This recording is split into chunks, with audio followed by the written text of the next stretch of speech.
Halo, Assalamualaikum. Oke, kali ini kakak akan bersama-sama ya membahas.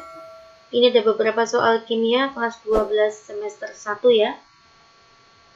Kalian bisa simak bukunya ya. Kita ambil dari buku Intan Pariwara. Di ujian tengah semester 1 ya. Ini bagian room B-nya. Oke, kita mulai aja ya. Nomor 1. Di antara larutan NaOH 0,2 m, C6H12O6 0,1 m, dan Al2SO43 0,04 m, larutan yang isotonik dengan NaCl. Apa itu isotonik? Isotonik itu adalah larutan yang memiliki tekanan osmotiknya sama, Pi-nya sama. Nah, di sini kita akan menghitung konsentrasi NaCl-nya dulu ya. NaCl itu kan 0,1 m. Nah, sedangkan NaCl itu terion sempurna. Terion menjadi berapa? Ada 2 ion ya, Na-nya 1, Cl-nya 1. Maka kalikan 2. Jadinya 0,2. Nah, kamu cari yang 0,2. Itu cara cepatnya ya. Oke, di sini ada NaOH. NaOH 0,2 m.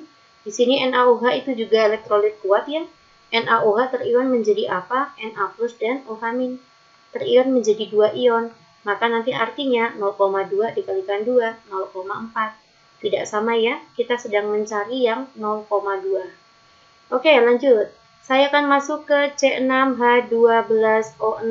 Ini adalah senyawa non-elektrolit, adalah gula, maka tidak terion, tetap dalam bentuk molekulnya, maka konsentrasinya tetap yaitu 0,1. Next, kita masuk ke Al2SO43, 0,1 m. 0,04 ya, maaf. 0,04 ini deh. 0,04 m. Oke, Al2SO43 terion menjadi apa? 2Al3+ dan 3SO4 2-. Maka ionnya ada 5. Maka artinya 0,04 dikalikan dengan 5.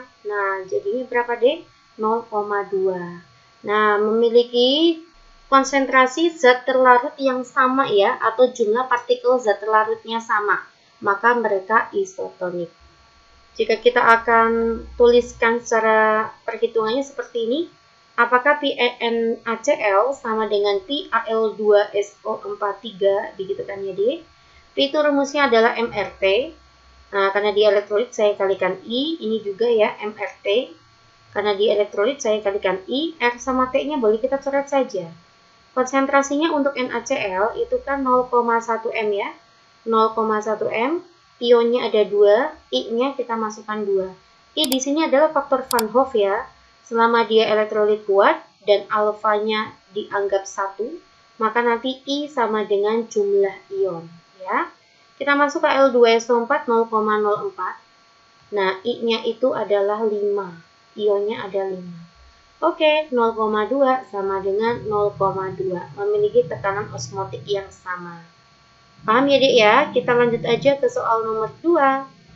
Diketahui ada gula pasir, maka gram terlarutnya adalah 17,1 gram. Ini adalah non-elektrolit karena gula ya. 342 mR-nya. Dimasukkan ke dalam air, GP-nya, gram pelarutnya 250 gram. Mili sama aja gram ya, karena ini massa jenisnya air itu 1 gram per mili.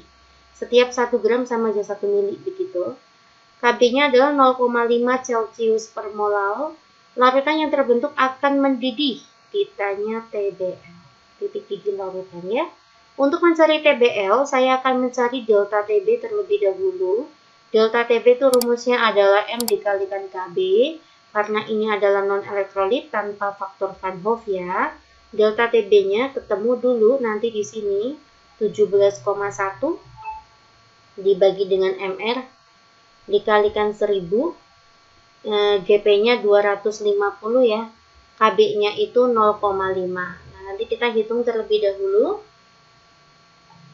17,1 dibagi dengan 342 itu 0,05 ya. Ini adalah 0,05 dikalikan 4 dikalikan 0,5. Atau 0,05 saya kalikan 2 ya. Jawabannya adalah 0,1. Ini adalah delta TB-nya. Maka nanti TBL-nya atau titik didih larutannya itu rumusnya adalah titik didih pelarut ditambah dengan delta TB. Airnya mendidih pada suhu 100 Celcius, delta TB-nya 0,1 Celcius. Maka TBL-nya adalah 100,1 Celcius. Oke dek, paham ya? Cu2 plus menjadi Cu. Ini cara membacanya itu adalah N0-nya Cu ya. N0-nya Cu positif 0,34 volt. Dan diketahui N0-nya Fe itu adalah min ya. Salah saya hapus saja. Negatif 0,44 volt. Pertanyaannya, jika logam Cu dan Fe disusun membentuk rangkaian sel volta, elektron akan mengalir dari logam mana ke mana? Arah aliran elektron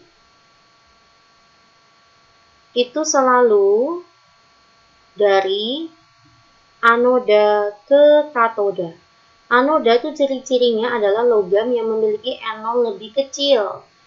Sedangkan logam yang berada di katoda itu memiliki N0 yang lebih besar. Di sini N0 yang lebih besar siapa? Yaitu Cu. Maka katodanya itu adalah logam Cu, anodanya itu adalah logam Fe. Nah, arah aliran elektron selalu mengalir dari anoda ke katoda. Anodanya itu adalah Fe, maka nanti Fe ke Cu. Oke deh, paham ya? Lanjut kita masuk ke soal nomor 4. Pada elektrolisis CaSO4, ya kita ionkan dulu ya menjadi Ca2+ dan SO4-2- menggunakan elektroda karbon. Karbon itu adalah elektroda inert. Pertanyaannya, gas oksigen dihasilkan di mana? Ya kalau kalian sudah mahir langsung ketemu gas oksigennya di anoda, Mbak. Iya, oke. Kita akan coba ya reaksikan ya. Yang berada ke katoda itu adalah logam kalsium. Kalsium itu adalah logam golongan 2A dan bentuknya adalah larutan. Maka nanti yang ke katoda itu adalah airnya yang bereaksi ya. 2H2O plus 2E menghasilkan 2OH- dan gas H2. Di dalam katoda nanti menghasilkan gas hidrogen. Selanjutnya SO4. SO4 itu akan lari ke anoda. SO4 itu adalah asam oksi dan elektrodanya itu adalah inert. Maka yang di anoda apa Mbak? Yang di anoda airnya. Ini hafalan ya Dek. Silakan Adek buka kembali catatan di sekolah. 4H plus 4E plus O2. Oke guys. Jadi di anoda. Di anoda kita bisa melihat adanya gas oksigen yang terbentuk. Oke ya, paham ya? Kita masuk ke soal nomor 5. Seorang peserta didik melakukan elektrolisis larutan Ki ya, larutan berbentuk aqueous, terion menjadi K+ dan I-, menggunakan elektrodanya adalah grafit. Grafit itu artinya karbon ya. Pengujian larutan hasil elektrolisis tersebut menghasilkan warna apa jika diuji dengan kertas lakmus? Oke, yuk. Kertas lakmus itu ada kertas lakmus merah ya, kertas lakmus merah dan kertas lakmus biru. Merah dan kertas lakmus biru. Kita akan coba lihat dulu ya reaksinya ya. Reaksi di katoda dan di anodanya. Nah, K ini adalah golongan 1A. Kalau golongan 1A nanti masuk ke katoda dan bentuknya itu adalah aqueous atau larutan, maka nanti yang bereaksi di katoda itu adalah airnya. 2H2O plus 2E menghasilkan 2OH- dan H2. Ya, menghasilkan gas hidrogen. Dan di sini katoda itu akan melepas gas OH-, artinya sifatnya basa. Selanjutnya, I-, itu adalah bukan asam oksi karena dia ion golongan 7. Karena bukan asam oksi, maka yang bereaksi adalah anionnya, I-nya, gitu ya. I- menjadi apa? Menjadi I2. I2 fasenya gas, di sini I-nya 2, ruas kanan, maka kiri juga wajib 2. Maka nanti sini melepas 2E. Ya, karena sifatnya basa, maka akan mengubah lakmus merah menjadi biru. Lakmus biru tetap akan biru. Oke deh. Itu ya maksudnya ya. Ya, 5 soal sudah saya bahas untuk room B ya. Untuk PTS kimia ya. Semoga bermanfaat. Assalamualaikum.